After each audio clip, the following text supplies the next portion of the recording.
देखिए हर खबर यहीं पर, सब्सक्राइब कीजिए TV9 भारतवर्ष।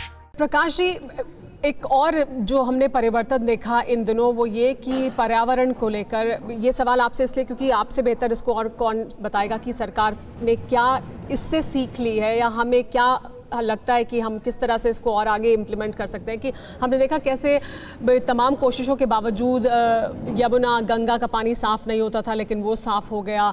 हमने देखा कैसे वायु प्रदूषण कम हो गया। तो क्या यहाँ से सीख हम सबको तो बहुत कुछ आम जनजीवन के तौर पर भी मिली है, लेकिन सरकार ने भी इसको लेकर क्या सोच बनाई है कि क्या पर्यावरण को और जो प्रदूषण है उसको कम करने के लिए और क्या किया जा सकता है? एक समझना चाहिए, अभी एक अद्भुत परिस्थिति थी जब एक भी उद्योग शुरू नहीं था, एक भी वाहन शुरू नहीं था, तब प्रदूषण होगा ही नहीं। तो प्रदूषण तो होने का सवाल नहीं था। लेकिन जब ट्रैफिक शुरू होती है, जब कारखाने शुरू होते हैं, जब ईंट भट्टे शुरू होते हैं, तो जो मानक है उसका पालन करने पर भी थोड़ा प्रदूषण रहेगा ही। लेकिन हमने एक निश्चित किया है कि जो मानक हमने प्रदूषण के तैयार किए हैं, जो मानक हवा में उत्सर्जन के तैयार किए हैं, उन मानकों पर बहुत कड़ाई से अमल होगा। जो लोग, जो कल कारखाने इसका उल्लंघन करेंगे उनको कठोरता से दंडित किया जाएगा या बंद किया जाएगा।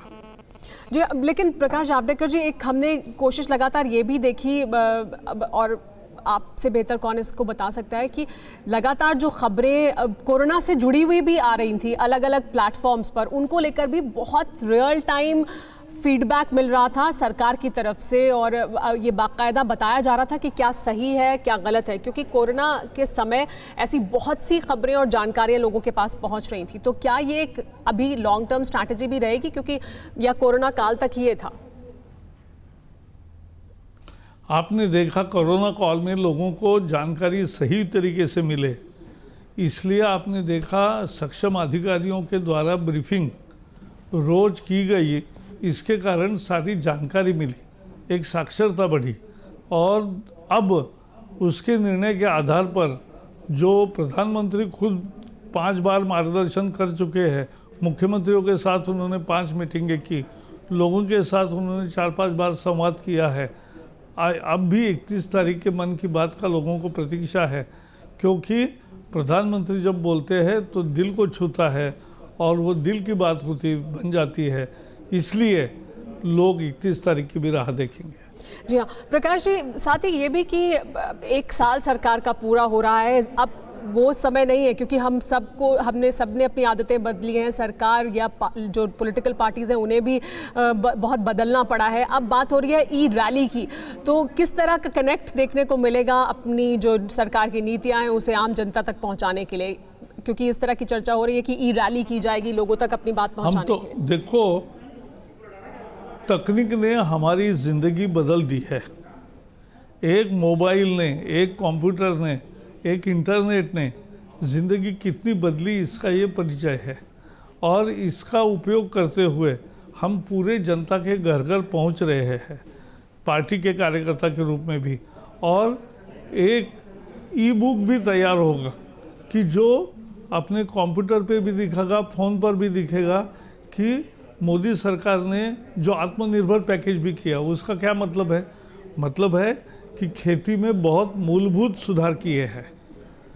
किसानों के जो अधिकार उनको 70 साल में नहीं मिले थे उनको वापस मिले हैं। जो कल कारखानों को बढ़ावा देने की बात है, स्मॉल इंडस्ट्रीज़ को, उनको स्थिरता और सुरक्षितता के साथ साथ उनको बढ़ावे का एक अवसर दिया जा रहा है। इससे सब कामों से रोज़गार बढ़ेगा। मनरेगा यूपीए के ज़माने में 37,000 करोड़ रुपए खर्च होते थे, अब 1 लाख करोड़, 3 गुना ज़्यादा हो गया है। तो 1 लाख करोड़ होगा तो इतने 3 करोड़ मनुष्य दिवस ज़्यादा होंगे। यानी अगर कुल मिलोगे देखोगे तो 7.5 करोड़ मनुष्य दिवस इसमें पैदा हो रहे हैं रोज़गार। ये बड़ा रोज़गार देने का कार्यक्रम होगा। तो जो मज़दूर वापस गए हैं उनको देहात में भी ये काम मिलेगा। तो वो ज़िंदगी यापन कर सकते हैं। और जैसे ही उनको लगेगा वो अपने काम पर रुजू होंगे, क्योंकि काम में उनको ज़्यादा मजदूरी मिलेगी। प्रकाश जावड़ेकर जी, आपने बात की कि किसानों को लेकर या कृषि क्षेत्र को लेकर सरकार ने जो कोशिश की है उसमें एक मांग, जब ये पैकेज का ऐलान किया गया था तब भी कई जो किसान नेता हैं उनकी तरफ से उठाई गई कि कर्ज माफ़ी के बारे में भी बात होनी चाहिए थी। आपको लगता है कि वो है आगे कहीं सरकार की रणनीति का हिस्सा, या कर्ज माफ़ी जैसा कोई प्लान नहीं होगा? अच्छा प्रश्न पूछा आपने। यूपीए सरकार ने कर्ज माफ़ी की, 10 साल यूपीए सत्ता में रही, एक बार 57,000 करोड़ की कर्ज माफ़ी की। हम हर साल 10 करोड़ किसानों को अभी, और कुल मिला के 14 करोड़ किसानों को 6,000 रुपये 10 साल के लिए देने वाले हैं। तो उन्होंने 10 साल में एक बार 57,000 करोड़ का कर्जा माफ़ किया। हम उनके हाथ में 7 लाख करोड़ रुपए दे रहे हैं, 12 गुना ज़्यादा पैसे दे रहे हैं, और जो अपने मर्जी से वो खर्च कर सकेंगे। क्या अच्छा है?